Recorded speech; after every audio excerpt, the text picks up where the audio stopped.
SpongeBob is leaving. He's leaving.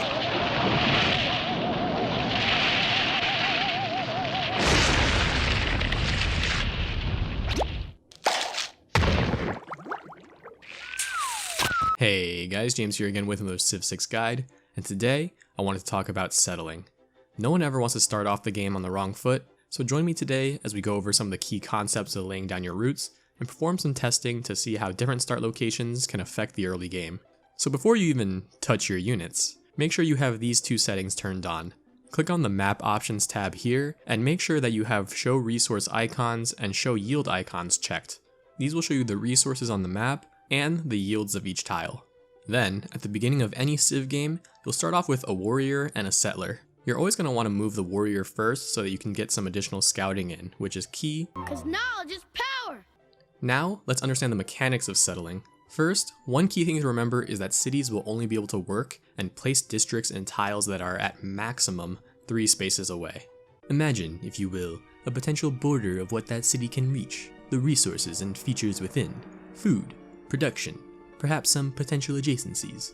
With enough time, your city borders can actually expand beyond that range, but since you can't work those tiles, it's probably best that you chop them, or you could settle another city nearby to make them workable. Another key concept to keep in mind is the fact that, at minimum, you must settle cities at least 3 tiles apart from each other, although this only applies to cities on the same land mass. If you're completely across water, then you'll actually be able to settle within that limit. And while it's always nice to maximize your city capacity by settling 6 tiles apart, settling a bit closer together actually isn't a bad idea because doing so allows you to put districts closer together to increase your adjacency bonuses. Okay, with the potential borders in mind, let's discuss city centers and how to decide the tile that you actually want to settle on. One key thing to know is that settling will attempt to force the city center to conform to 2 food and 1 production, but anything extra beyond that default yield you potentially will get to keep. So, for example, if you were to settle on a flat desert which naturally provides no yields, your city center will become a 2 food, 1 production tile. Similarly, if you settle on flat grassland, since the tile already provides 2 food, you'll then gain an additional 1 production. So what do I mean when I say that anything extra beyond that default 2-1 you get to keep? Basically, if the tile provides you yields beyond the default 2-1, such as 3 food, 2 production, or any other yield, instead of bringing the tile down to 2-1, you actually get to keep those extra yields. So, for example, Plains Hills, which are 1 food, 2 production tiles, will become 2-2 tiles because you'll gain the 1 food and then keep the extra 1 production. Plains Hills in general are a very safe and consistent tile to place your city center. The only thing you need to be careful of are those sneaky removable features, and those include woods, rainforests, and marshes. If you decide to settle on a tile with any of those features, you will remove the feature and lose out on the additional yields or any bonuses from chopping the feature. So, for example, on the surface, this tile appears to be a 2-2 tile. You would think that settling here would give me a 2-2 city center, but because I first need to remove the woods on the tile, it ends up as a 2-1. The game will actually give you a warning in these scenarios. If you do decide to settle on a tile with a removable feature, be sure to subtract 1 production for woods, or 1 food for rainforests and marshes. This, however, does not apply to geothermal fissures, and settling on one will provide you 1 additional science, which is very nice. You can also settle on tiles near certain natural wonders and you'll be able to keep the bonus yields. So now let's discuss settling on resources. You can settle on any type of resource and it actually won't remove the bonus yields from the resource. For example, this tile gets 1 additional food because of the sheep, and if I settle here, I get to keep that additional food. This means that the sheep are still there, waiting, plotting.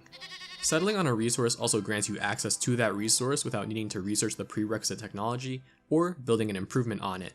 In simpler terms, this means that settling on a luxury grants you access to it immediately, giving you amenities and a resource you can trade. Meanwhile, settling on a strategic resource will allow you to start gathering that resource immediately. You'll actually often find that you unknowingly settled on a strategic resource after you research the appropriate technology, and that can be a surprise, to be sure, but a welcome one. Just keep in mind, while you get to keep the resource yield in the city center, you will lose out on any stat boost from the associated tile improvement, so there is a bit of a potential trade-off. Because I like to waste my own time, I actually tested out every possible combination of terrain, features, and resources the world builder would let me, and documented the net change from settling on the tile, as well as the additional yields you get over the default 2-1. I put a link to my results in the description below, and I hope it helps someone out there. If you're ever unsure about what a tile is or what it contains, hover over it to get the tooltip. Or you may find it helpful to switch to strategic view, which can be found right here above the minimap. This presents you with a 2D map with more discernible features. Click the button again to switch it back. It's also important to note that your capital will also start off with a palace, which grants +2 production, +1 culture, +2 science, +5 gold, and +1 housing. As for the tiles around your city center, especially those within the first ring, there are a few things to consider. First, you'll want to try and make sure you have a good balance of food and production. In particular, I'd say keep a lookout for any 2 food, 2 production tiles in your immediate vicinity, as these will give you a solid and balanced foundation to grow and produce units. Obviously, if you have access to better tiles, work those. Additionally, take note of the features and resources that are within the potential borders of the city, in particular the first 2 rings. Think about which tiles you can improve and work, and which ones you can potentially chop. Woods in particular are nice because you can chop them for extra production. Bonus resources are also good candidates for potential chopping. The nearby resources and features may also dictate later parts of your game, like the pantheon you choose or your religious beliefs. I also like to make sure that there's at least one luxury resource near each city so you can keep your amenities up and potentially trade. As you get better and better at the game, one thing you'll definitely want to consider while settling your cities are potential adjacency bonuses. Unfortunately, I think adjacency bonuses are sort of out of the scope of this video, but a few of the key features you'll want to look for are mountains and rainforests for campuses, mountains and woods for holy sites, rivers for commercial hubs, ocean resources for harbors, strategic resources and rivers for industrial zones, and pretty things for preserves. Next, let's talk Ice cold water. fresh water, which comes from being near rivers and lakes, is important because it starts your city with 5 housing right off the bat, which means an extra 3 housing over what you would get in a city without any fresh water. Not having enough housing will stifle your growth, so consider settling adjacent to fresh water to delay building housing for as long as possible. Settling next to or 1 tile away from rivers, lakes, and mountains allow you to build aqueducts, which are a great way to gain fresh water, housing, and also some industrial zone bonuses later on. Also, you can't settle on oases, but settling next to one will grant you fresh water, or you can use an aqueduct to connect yourself to the fresh water. Meanwhile, coastal cities will provide you 3 total housing or 1 additional housing, but settling on the coast can provide you with some other benefits. For example, settling on the coast will give you the Eureka for sailing. Having your city center on the coast also allows you to spawn naval units without a harbor. Just be careful of pirates and barbarians, as these coastal cities are often at risk against early naval units, which can be a bit of a pain to deal with. You can use the settler view, which appears either when you select a settler, or by pressing the 4 key to be able to see how much housing you'll gain from settling on a tile. While on the topic of the settler view, one other thing which can be very useful, more so for later cities, is how you can use the settler view to figure out where nearby civs and city-states are. If you see loyalty pressure or red unsettleable areas, it likely means They're here. when settling later cities, definitely take note of where others are so that you can try and claim land before they do. Some other interesting things about settling. If you settle directly next to barbarians, you'll destroy the outpost. Just be sure to escort your settler, or you might end up having to conduct a rescue mission. I'm here to rescue you. This also works on tribal villages, and you'll be able to collect the bonus still. Settling cities can also be an easy way to get a bit of extra era score if you find yourself close to the next threshold. You'll gain era score for the first time you settle near a floodplain or a volcano, and you'll also gain era score each time you settle a city on desert, tundra, or snow. Settling on an antiquity site will destroy it without any benefits.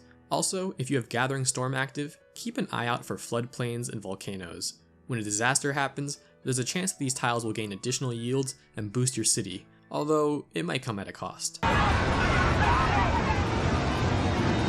okay, for the last part of this video, I'm going to load a random map and I want to test out all the possible first city locations that are within 3 tiles of the spawn location. That's potentially 37 different tiles. For consistency, I'm going to use the same build each time. I'm also going to research the same technologies and civics in the same order, all in an effort to see which capital city seems to be the strongest after 50 turns. But of course I do need to mention that, by design, this test is going to be limited. First, it's important to keep in mind that your starting tiles might and probably should dictate your early build and long-term strategy. I'm also not going to manually manage my tiles like I normally would, and instead, let the game do that for me. Similarly, while I'll be making settlers and builders, I'm not actually going to use them, or any of my units really, because that opens up the number of branching possibilities. Civ is a long game with a ton of potential choices to be made, so just for the sake of keeping the number of variables small, I'm going to try and be as hands-off as possible so that we can focus on how the city center and nearby tiles affect your development. While this exercise may not fully reflect how a real game plays, I hope it will be helpful to show players how small things can change the early game. So now that that's all out of the way, let's finally load into the game. So first, you probably noticed that I have a larger than usual vision range, and that's from a mod I decided to use to help with this video. I'll give you a second to look over the map and potential city options within 3 tiles. Which spots do you think look strong?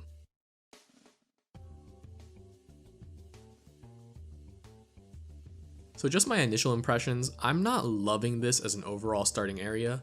There's quite a lot of flat land, very few luxuries within my immediate area, and there's this desert right next to me. Regardless, I think a few spots across the river might be decent, as there's this 2-2 tile, the bananas, and the stone and mountains are in range for potential adjacencies. Otherwise, maybe we could try getting close to the diamonds, but the other yields nearby don't seem all that great, honestly. But okay, let's put this to the test. Let's start with a baseline and settle in place. If we settle in place, we'll remove the woods, leaving us with a 2-1 city center. We have extra housing from being next to a river, and it looks like the first tile we'll be working is the 2-1 rainforest to the left. We're starting with 4 food and 4 production in this city. I'm going to go ahead and queue up research, and we're also going to queue up our scout and slinger. Turn 9 is the first big turn for us, with our population increasing by 1, borders expanding for the first time, and our initial scout completing. On turn 11, pottery finishes researching. On turn 16, our slinger is complete. Then, on turn 17, our population increases to 3. Turn 19 has us finishing animal husbandry research so that I can finally marry one of my cows. Then, on turn 21, our borders expand again, followed by mining being completed on turn 26. Our population jumps to 4 on turn 28. Our first settler is finally done on turn 32, which was a long 16 turns after our slinger completed. On turn 36, we discover craftsmanship. Then on turn 39, our population returns to 4, and our borders expand for the 3rd time. On turn 40, we research sailing, and then on turn 41, we finally get enough faith to found a pantheon. The final event was on turn 42, when our builder was completed.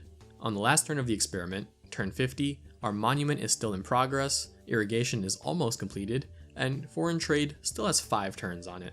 So what are your impressions of this start? I personally think that it looks alright. The main issue with the start is really the fact that there is just not enough production. There's decent growth and a decent setup for our potential religion and a second city, but otherwise, I would say that this only seems okay.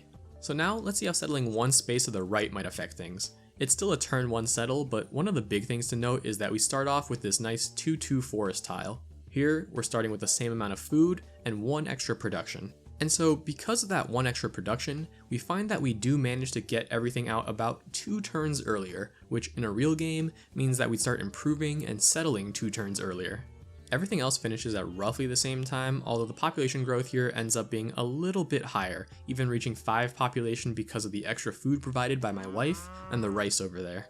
In case you didn't know, population contributes a bit of science and culture, so this slightly higher growth rate puts us slightly ahead of location 1, although with a bit less gold. Location 3 was another interesting one, as it was in a desert and most notably, not adjacent to a river or any fresh water. Here we see that even though the amount of production is comparable to the first 2 locations, we did end up being behind in terms of science and civics research. We never built anything that would provide science and culture, so this is actually all due to the difference in population growth. At this location, we ended up getting to Pop 3 on turn 25, which is 8 turns later than the first 2 locations. I think this really goes to show how important having enough housing can be, especially for your capital. Alright, I won't bore you with every single detail, you can see my testing results in the linked spreadsheet, but I did want to go over some of the interesting locations and things I learned. Locations 4, 5, and 6 ended up being among the strongest starts, with 5 being perhaps the best, despite all of them being turn 2 settles. With solid growth and production all around, they managed to be among the only starts that began researching state workforce. 5 is particularly interesting because it put us relatively close to the mountains for those sweet, sweet adjacencies. Bam. Location 7 was interesting because it ended up being the city with the most food, and thus was among the leaders in science and culture research, but because of low production, it did lag behind overall. Location 33 was similar in some ways, having high growth, which led to it being the only start that made it to archery. However, due to having pretty much no production, it ended up being behind. Location 8 was interesting because it was the first settle I performed on a resource, but even though there was a lot of food available, not having fresh water ended up stifling the potential of that start. Location 10 was interesting as it was a settlement on a luxury, and while it ended up being tied for the most gold, it did end up being restricted due to poor growth and production. Location 12 was surprisingly strong despite being a desert start. 13, 15, and 16 all ended up being decently strong as well. Location 27, despite being a turn 4 settle, ended up being a pretty strong start location. It was among the strongest production starts, which is really no surprise because of the stone and production and range, and the growth actually started to catch up a little later on. Add in the nearby mountains, and this was actually pretty good. But okay, what are my main takeaways from this whole experiment? Honestly, I think a lot of it really reinforced some of the key things I mentioned earlier. First, as we've already discussed over and over again, food and production are particularly key early. Production obviously helps you get units and buildings done, which in a real game will be important because you need to protect yourself and start getting civilians out to improve your cities. Civ is a game of exponential growth, and so even though this test didn't show the butterfly effect that builders and settlers would have, I think it does show that even small differences in yields can have large long-term effects. I think perhaps my biggest takeaway is how important food, growth, fresh water, and housing are. Not only does increased population let you work more tiles, but it'll also give you more science and culture, which can be difficult to come by early on. In particular, fresh water and housing matter a lot more than I originally thought, especially in your capital. Once you start getting those housing warnings, the rate of growth decreases drastically. If you do decide to settle without fresh water, be ready to make a granary or aqueduct early. I think moving within a few turns to settle a city can be worth it too, but you just want to make sure that the couple of turns that you get set back can be made up for with future potential growth. Finally, I think that settling on resources can, in many cases, be quite worth it, especially if those resources provide you additional yields like science and culture. In an earlier test I was performing, before I realized how flawed my methodology was, I had a really interesting starting area as Rome. There, I saw the effect settling on marble, which grants you 1 culture had. That start also had Mount Roraima nearby, and being able to collect those science and faith bonuses were incredibly strong. Check out the Rome tab if you're interested in some of the tests I did on that start. So knowing all of these results, where would you settle? And again, just remember this wasn't some perfect test. Where you settle your second city, which tiles you decide to improve first, and where you put down districts are all very important things you'll need to learn, but I do hope that at the very least this experiment gave you an idea of how early game development can go. But yeah, let me know down below if you're interested in more tests like this, or if maybe I should change my methodology at all. And of course, if you made it this far, I just want to say thank you so much, and please consider clicking some of those buttons. And as usual, I hope you have a great rest of your day. Peace.